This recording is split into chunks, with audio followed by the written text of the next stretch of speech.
Right, so you know what? I'll just do pretty big voiceover. I'm just going to just do it over my posing video, and I'm going to speak about my training. So you're up for a treat. I'm going to speak for a little while, but I thought, you know what? It's better than music. With that, so let's start with my physique. 18 weeks out. Do I look good? No. Do I look fat? Yes.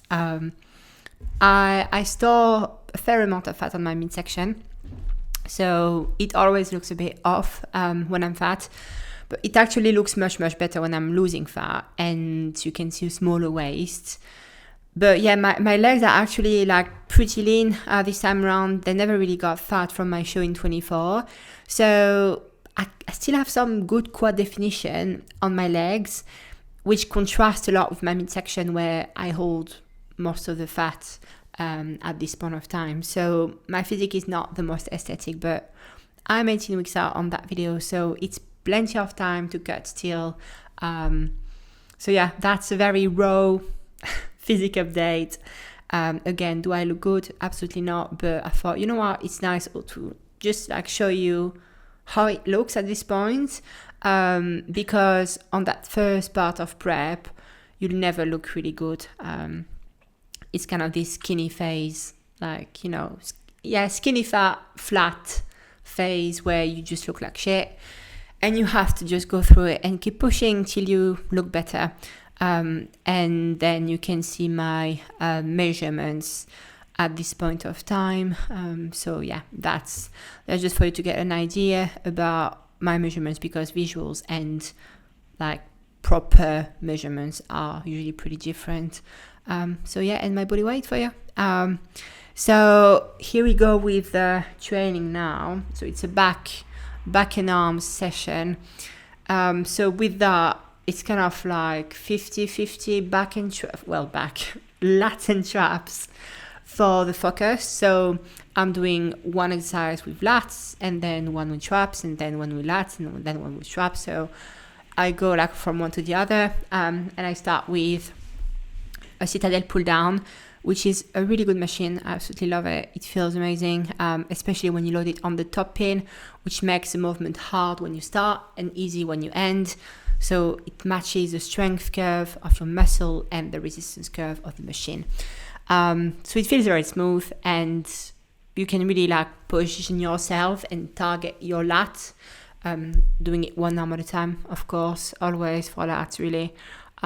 With 75 kilo on this exercise, I did 2 sets of 10 reps. So of course 2 sets per arm, 10 reps, good control, full range of motion. That's what matters the most. And after that, I went into a prime upper back row. So that's one, like, of course, it's for traps. It does a bit of rear delts, but it's definitely mostly traps, and you can see it on the video. You can see my traps going like full range of motion. So you want to think about your scapula or shoulder blades going out and like really like separating from each other, and then getting them back together. So you really want this full range of motion. So you want a big stretch, get your scapulas out, and then back in again to have a full contraction. Because you don't like, for traps, you really want a full range of motion. So it's this movement of the scapula that makes it full range.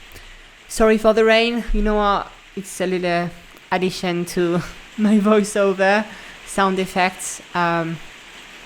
It's a fucking shit weather at the moment in the UK. It's like rain showers, blue sky, rain shower, blue sky, rain shower. So you know what? I'm just going to keep rocking it and continue with my voiceover, because I'm not going to start that again. So I did upper back rows for traps. This one with the angle targets most like mid traps, and a bit of upper traps too, less so lower traps. And yeah, again, you want this movement of the shoulder blades. That's what matters the most. And I did 2 sets of 10 again, with 230 pounds, just because it's easier to count this way with the machine. Then I went on the cable lat focus row. Every single time with lat focus row, I'm trying machines, and at some point I'm always getting off them. Like, I'm always finding something that I don't like with the machine. Usually how it feels, how you can load it. It just, even with good machines, I'm always at some point falling off with them and going back to cable.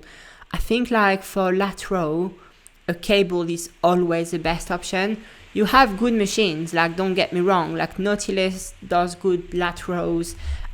You can find a good lat row machine, but I feel like it's never as good as a cable option.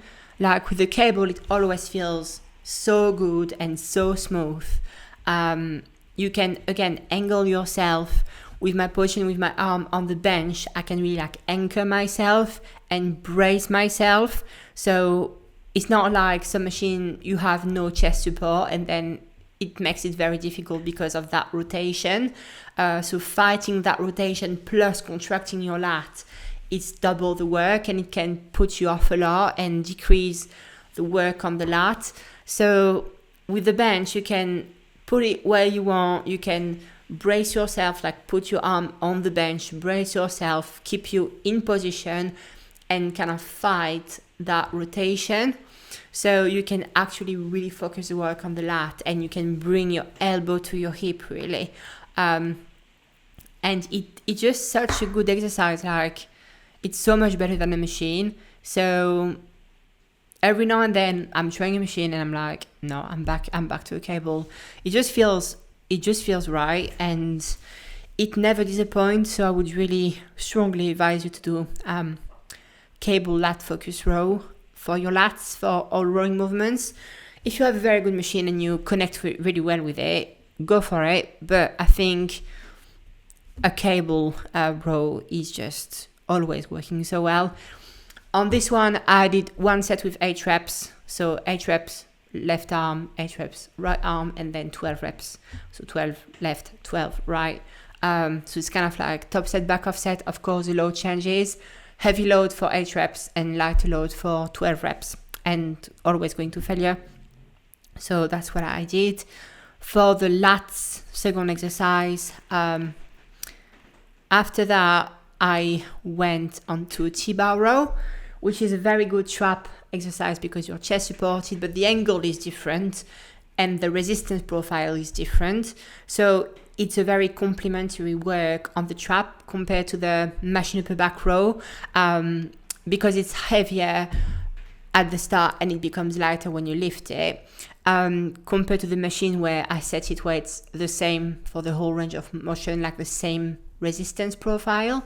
So it's different resistance profile, it's a different angle, it's more upper and mid trap too, this one. I really like this machine. It's a Gymleco T-bar row and it feels really, really good. So absolutely love this one. And then what I did is a bit more lat with a straight arm pull down, nothing special, just your regular cable straight arm pull down. Just to finish a bit on the lats, that's it. So just a little additional lat work. I did 2 sets of 12 reps, and then I went into a finisher for the traps. So that's a upper back pull down. I like doing it on the machine because this machine particularly feels really good for this exercise. When I have clients that don't have good pull down machine like that would not work, I'm telling them to do it with the bar on the cable, like the long bar for lat pull down on normal cables, but just do it with the position where you're inclined, like you're leaning backwards, so you can really like, and elbows out like you would do for upper back row. But positioning yourself like that, you align more the work towards your lower trap. So the exercise I did before are more like mid and upper trap. This one is a bit more lower trap and mid trap, let's say, but more so lower trap because of the alignment of the machine with the muscle fibers. So I really like it. It feels amazing. You can have such a good stretch and then bring it all the way down. It feels amazing on this machine. On other machine, it won't work. It's really an exercise where you have to have the right machine for it to work. But if you don't, then use just a cable and a long bar and do it like kind of an upper back row, but instead of being straight and like a horizontal motion, you want to incline, like lean backwards to really align the resistance, the cable, with your lower traps. So it's a good finisher for traps. I absolutely like it. So that's it for, well, my back part. And then I went on the biceps curl and triceps. So for arms, I'm not really doing much. Like I'm only doing 2 sets of face away biceps curl. I absolutely love this exercise. I'm lucky enough to have the cable, like this specific Cybex cable, where I can have a back support on it. So it feels great.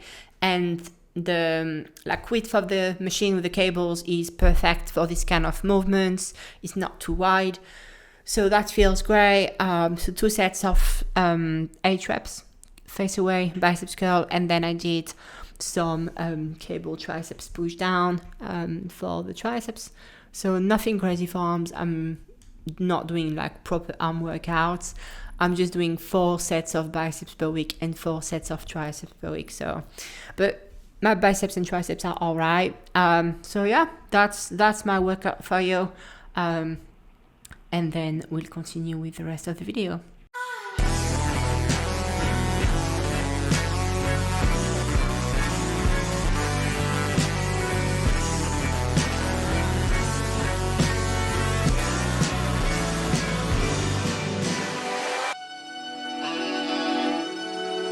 On the highway and I'm thinking that I love her. On the highway and I'm thinking ain't no rubber.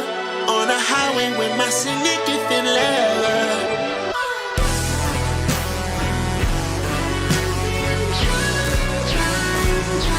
I change more fuel for your consumption, nigga.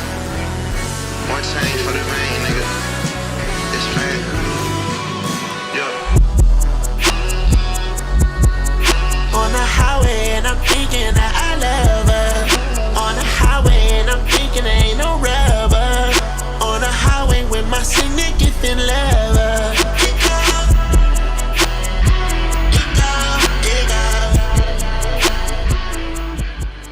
Right, so I'm done with my coaching check-ins. I've done one after the gym. I did all the rest before the gym. So yeah, I did my coaching check-ins today, then I trained glutes and hams, and it's my last training for this program.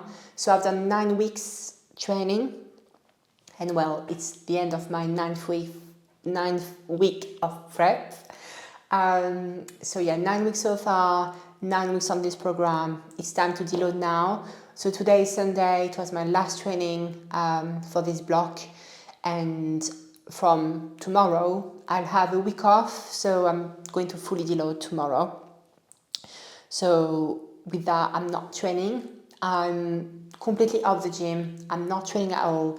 I'm not going to the gym. I do other stuff. I stay home. Of course, I keep like my steps the same and activity the same, but just like no training whatsoever. But I do other things. I catch up on stuff like a bit of gardening or stuff I don't have time to do usually. So I'm going to do that next week. I'm going to see The Weeknd. We go for a concert to The Weeknd on Friday, and I can't wait because I absolutely love The Weeknd. So that's going to be really nice. It's my first concert too. I've never been to a concert before, so that's going to be fun. It's in Manchester. So this is why it works so well next week for the deload, because first of all, my work schedule is terrible. I'm going to work a lot next week. So my vet work schedule is terrible. And then I'm going to see The Weeknd on Friday night, and I'm working on Saturday. So if I were to train and I'm working full day on Friday, I had to take 3 hours off. So I'm working till 4 p.m. and then I'm going home, I change and I drive straight to Manchester with my friends to see the weekend. So, and after that, I'm going back home with her at some point during the night and I'm working on Saturday. So thank God, I just could not train normally that week if I were to train. So it's just like, it's a perfect time to deload because I need it. I definitely need a deload. I feel knackered. I pushed for 9 weeks. I pushed hard. It's time to deload. And it works really well with my schedule. So perfect way to deload. So yes, it was my last training today. I went home, did this check-in. And I thought you need a bit of context with the new cat. So you've seen me bathing her and today introducing her to my dog. So I'm slowly getting my pets, my dog and my 2 cats to get to know her and her to get to know them. So the story behind, I'll keep it short because it's a lot of things to talk about. I'll keep it short. Long story short, somebody dropped this cat at work, saying they found the cat in their garden and they just dropped it at work. We scanned for a chip. The cat is not chipped.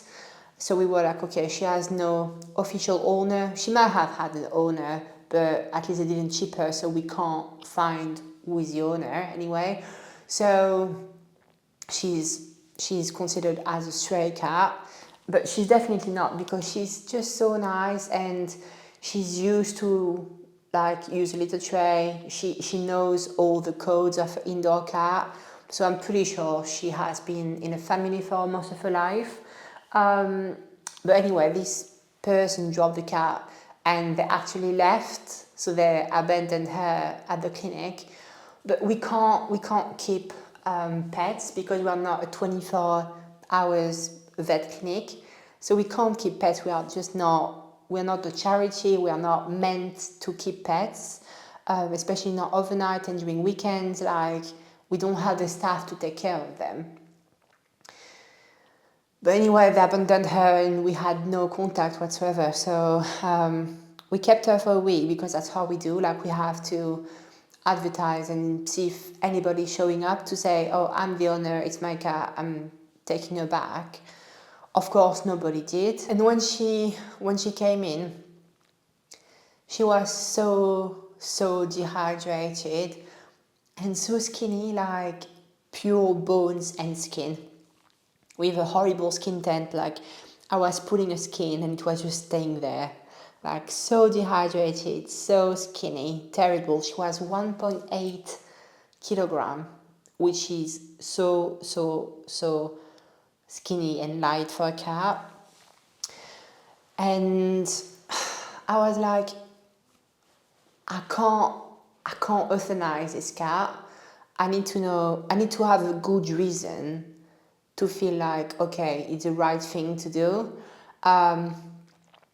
But clinically, I did a clinical exam and she had nothing wrong really. Her heart was fine, lungs were fine, her mouth was alright, her teeth are good, no mass in the abdomen, nothing that would explain why she's so skinny and dehydrated. So my boss agreed to do a blood test to check for any big disease that could cause it, like diabetes, hyperthyroidism, renal disease, stuff like that. So I did the blood test and her kidneys are fine, her liver is fine, glucose is fine, so she has no diabetes. But she was diagnosed with hyperthyroidism. So thyroid is overactive and it makes her very catabolic. So I think she has just been left untreated with hyperthyroidism. So she was losing weight because a thyroid was just literally burning out all the tissue and yeah, it's a very catabolic environment. So she was losing muscle mass, she was losing fat, losing weight, even though eating well. And I think the owner just dumped her because of that, because they didn't want to go to the vet and see what was wrong with her. And I think because she has been an indoor cat all her life, she was just unable to eat like outside in the streets. So I think that's why she was so dehydrated and so skinny, because I don't think she was eating anything. And also she's very old. I think she's about 16 years old, like looking at her eyes and her face. I think she's definitely, 16 years old, I would think so. She's an older cat, definitely. But she's so lovely. She's really nice. She purrs all the time. And my colleagues named her Chili. So that's her name, Chili, because she's a tortie. So of course, torties are a bit naughty. And when we first starting like to check her and stuff, she was a bit grumbly, like that. So a bit of a spicy cat on that matter. But she was not trying to hiss, she was not trying to bite, she was not trying to scratch. She was just a bit vocal. But because of that, because she was a bit spicy, my colleagues called her Chili, and I think it's a nice name, so I kept it like that. But anyway, I was like, I'm definitely not going to euthanize a cat that is just old and malnourished, but we just like, she can be treated for hyperthyroidism. It's not hard, it's literally just a medication to give twice a day, and it's like a liquid in the mouth. It's really not hard, and it's not really expensive. So I was like, I can't put that cat to sleep just because she's old and malnourished and has hyperthyroidism. It's not a valid reason to euthanize a pet. Like if she had terminal kidney disease, fine, or even like diabetes. Diabetes is such a lot of work to manage and control. So that would be fair enough for old cat with diabetes, and it's way harder to manage. But hyperthyroidism is really not. So I thought, nobody's going to take her because she's old and because she's skinny and because she needs treatment for the rest of her life. So I thought, I'm going just to take her because I can't put her to sleep, and it would feel so wrong. So that's me having a new cat. It was not in my plans, let me tell you. I was not thinking about getting another cat, but here I am. So that's Chili, and she's literally chilling on the floor right now. So that's my story time.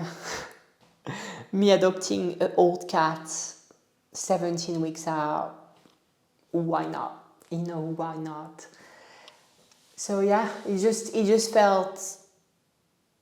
felt like, well, I'll just do it because I can't put that cat to sleep. Maybe I'm too soft, but in the end, I'm a vet to save animals. It's literally my job. I'm here to save animals. Euthanasia is definitely a good choice when needed and when it's the right thing for the pet. It was definitely not the right thing for her, because it's easy to treat and it's not extremely expensive. So yeah, like again, I'm doing this job to save pets, not to kill them for no reason. So that's it. So I gave her a bath because she was so dirty and greasy and stuff. No, she's all nice and soft and nice and white, and she was so well behaved. So I was really impressed by that, to be honest. So yeah, that's my story time and me adopting a cat. So I have now 3 cats and 1 dog. We'll keep it like that, hopefully, but it's just a cat distribution system. Cats choose you. So that's it. That's it for me. So yeah, I'll show you the rest of the prep, of course. I'm now 17 weeks out. So I still have plenty of time. And I'm 82 kilo at the moment. So my goal weight is going to be, I think, around 72 kilograms. So about another 10 kilo, which is all right. So yeah, we keep moving, we keep pushing, and we keep working.